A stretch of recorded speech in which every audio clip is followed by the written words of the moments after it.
हमारा education system है वो बहुत कुछ सिखाता है। वो हमें बताता है कि हमें सोसाइटी में किस तरीके से बिहेव करना है, किस तरीके से उठना बैठना है, किस तरीके से बात करनी है।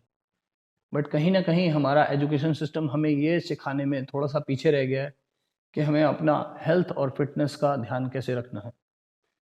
मैंने नहीं देखा कहीं 12th तक कहीं पढ़ाया जाता हो इस चीज़ को सीरियसली कि आपकी हेल्थ, आपकी फिटनेस आपके लिए कितनी ज़रूरी है, उसको किस तरीके से ध्यान रखना है, वो कितना इम्पोर्टेंट एस्पेक्ट है आपकी लाइफ का, ये चीज़ नहीं पढ़ाई जाती। इसी वजह से कई लोग आपको बेवकूफ़ बनाकर चले जाते हैं। मैं एक सवाल पूछता हूँ आपसे, जब आपको कोई इंसान झूठ बोलकर आपको बेवकूफ़ बनाकर जाता है, तो आपको कैसा फ़ील होता है? ऐसा ही आज मुझे फ़ील हो रहा है और वो गुस्सा आपको आज मेरे इस वीडियो में दिखाई देगा। जब मेरे पास कई लोग आते हैं और पिछले कुछ दिनों में बहुत ज़्यादा लोग आए हैं, जिन्होंने आते ही मुझसे एक सवाल किया है कि सर मेरे को फलाँ-फलाँ मैं जिम में गया था, वहाँ पे मेरे को उन्होंने बोला कि आप गेनर ले लीजिए अगर आपने अपनी फ़िज़िक को अच्छा करना है, या आप फैट बर्नर ले लीजिए अगर आपको फैट कट करना है।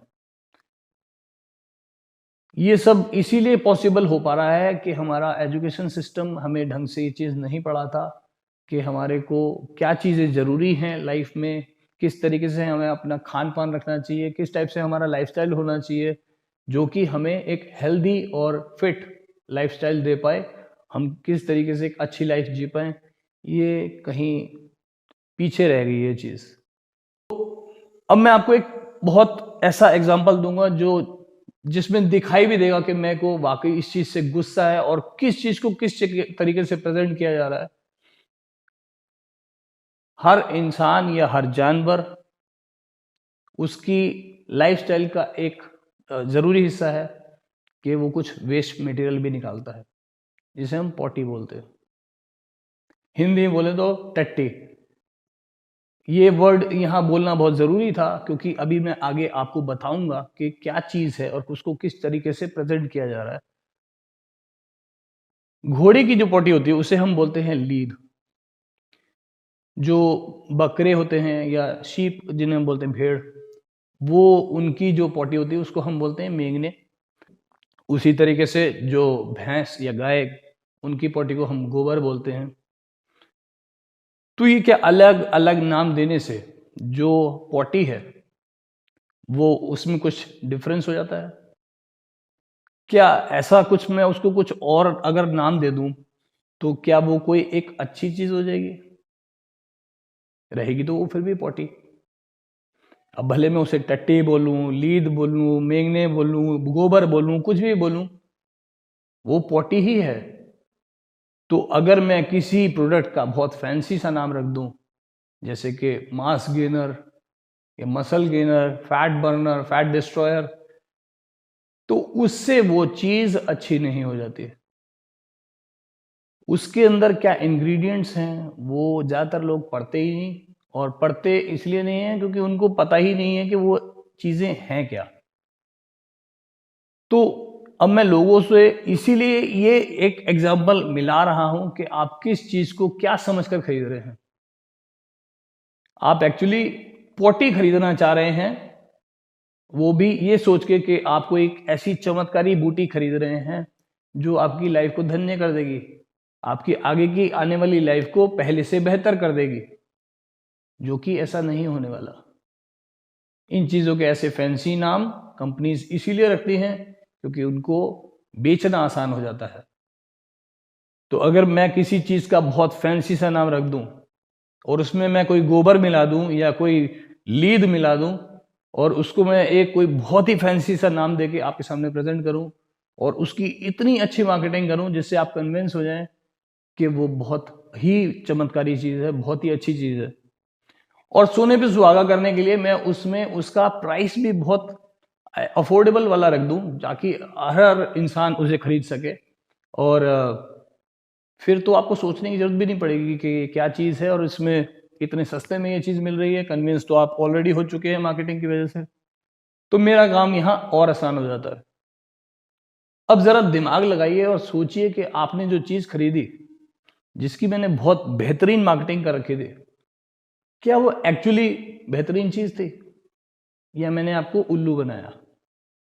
जी हाँ, मैंने आपको उल्लू बनाया क्योंकि मैंने आपको एक ऐसी चीज बेची थी दैट वाज शिट, वो टट्टी थी। बट आप मेरी मार्केटिंग से कन्विंस हो गए, मेरे जो फैंसी नाम रखा था मैंने उस प्रोडक्ट का उससे कन्विंस हो गए और आपने वो प्रोडक्ट खरीद लिया। अब क्या ऐसा प्रोडक्ट आपकी लाइफ को इन्हांस करेगा, आपकी लाइफ को कोई बहुत अच्छा मोड़ देगा? नहीं देगा, बिल्कुल नहीं देगा। वो सिर्फ और सिर्फ आपके पैसों को अपनी तरफ खींचने के लिए मेरा एक षड्यंत्र था, जिसमें मैं सफल हो गया। क्यों? क्योंकि मैंने उसकी एक अपना दिमाग लगाकर बहुत अच्छे से मार्केटिंग की थी, बहुत एक फैंसी सा नाम दिया था, जिससे मैं आपके दिमाग में उस चीज को घुसा पाया और उसकी एक इंपॉर्टेंस बना पाया। कोई भी प्रोडक्ट होता है, कोई भी सप्लीमेंट होता है, उसको बनाने के लिए, उसको रेडी करने के लिए बहुत सारे इंग्रेडिएंट्स की जरूरत पड़ती है, या एटलीस्ट एक या दो इंग्रेडिएंट्स की जरूरत पड़ती है। और वो इंग्रेडिएंट्स आमतौर पे नेचुरल चीजें ही होती हैं। क्या वो नेचुरल चीजें, उसके बारे में नॉलेज लेना और उसको कि क्या चीज़ वो लिखी हुई है उसमें, उसके जो इंग्रेडिएंट लिस्ट में, कभी आपने वो पढ़ना ज़रूरी समझा? अगर आपने पढ़ लिया होता और उसका मतलब आपने गूगल पे सर्च कर लिया होता, टाइम वेस्ट करने वाले फनी वीडियोस को देखने की जगह अगर आपने ये चीज़ देखी होती, नॉलेज ली होती इंटरनेट पे, तो शायद आपने वो प्रोडक्ट नहीं खरीदा होता, क्योंकि आप बेवकूफ़ नहीं बने होते। जब इंटरनेट आज की डेट में आपके पास है, इतनी नॉलेज आपको एक क्लिक पर अवेलेबल है, तो आप उसका यूज क्यों नहीं कर रहे? आज की डेट में भी अगर कोई बेवकूफ बन रहा है तो यानी कि वो सिर्फ और सिर्फ अपना इंटरनेट वेस्ट कर रहा है। जब आपके पास नॉलेज है, इतने पास में है, तो उसको यूज करिए। मैं यहाँ सिर्फ ये नहीं बोलूँगा कि एजुकेशन सिस्टम का एक ड्रॉबैक है हमारे, बट यहाँ हम लोगों की सोच का भी एक ड्रॉबैक है, जिसकी वजह से ये लोग फायदे उठाते हैं, जो इस टाइप की चीज़ें बेचते हैं सिर्फ और सिर्फ अपने बेनिफिट के लिए, अपने मॉनेटरी बेनिफिट के लिए। तो आज ही से जब भी कोई प्रोडक्ट खरीदें, कोई चीज़ खरीदें, उसका आप लेवल देखें, उसमें इंग्रेडिएंट लिस्ट में क्या क्या चीज़ें दे रखी हैं, उनको पढ़ें। धीरे धीरे आपकी नॉलेज बढ़ेगी, और नॉलेज बढ़ेगी तो आप कई ऐसी चीज़ों को खरीदने से बच जाएंगे जो सचमुच टट्टी थी या है। तो आई होप आपको ये वीडियो अच्छा लगा होगा। अच्छा लगा हो तो प्लीज़ दूसरों के साथ शेयर कर दीजिएगा, उनको भी ये नॉलेज मिलनी चाहिए। मेरे चैनल को सब्सक्राइब करिएगा, या ना भी करें चलेगा मुझे, बट इस टाइप की नॉलेज देना बहुत ज़रूरी था, तो इसीलिए मैंने आज ये वीडियो आपके साथ बना के शेयर किया है। और जल्दी मिलता हूँ दोबारा आपसे, तब तक के लिए टेक केयर, गुड बाय, जय हिंद।